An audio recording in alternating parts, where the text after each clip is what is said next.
સુઈગામ થરાદમાં બચાવ કામગીરી પૂરજોશમાં ચાલી રહી છે। સુઈગામ, ભાભર, વાવ અને થરાદમાં પાણી ભરાતા લોકોને હાલાકીનો સામનો કરવાનો વારો આવ્યો। કલેક્ટર મિહિર પટેલે અસરગ્રસ્તો સાથે સંવાદ કર્યો હતો। કલેક્ટરે અધિકારીઓ સાથે બેઠક યોજી અને સૂચના આપી। કલેક્ટરે ટ્રેક્ટર, રેસ્ક્યુ બોટમાં બેસીને પરિસ્થિતિનો તાગ મેળવ્યો હતો। નડાબેટ 0 પોઈન્ટ રસ્તે તૂટેલા નાળાનું પણ કલેક્ટરે નિરીક્ષણ કર્યું। સુઈગામના ભરડવા, જલોયા ગામમાં 4 થી 8 ફૂટ પાણી ભરાયેલા છે, તો સુઈ ગામના 12 ગામનો સંપર્ક સ્થાપિત કરવામાં આવ્યો।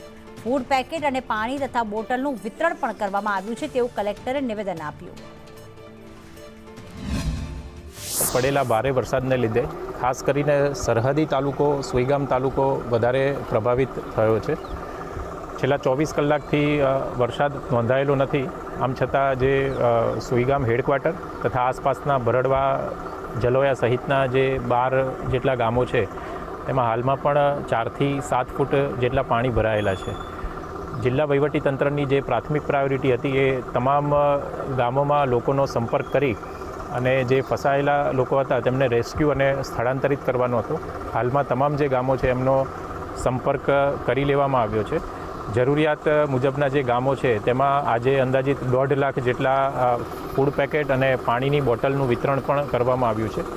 આવતીકાલે પણ જિલ્લા કક્ષાએથી જરૂરી ફૂડ પેકેટ, રાશન કીટ એ અહીંયા આગળ પહોંચતી કરવામાં આવશે। ચોક્કસથી મુશ્કેલીનો સમય છે, પણ આપણે સૌ સાથે મળી અને આમાં જરૂરથી વહેલામાં વહેલી તકે બહાર નીકળી જઈશું।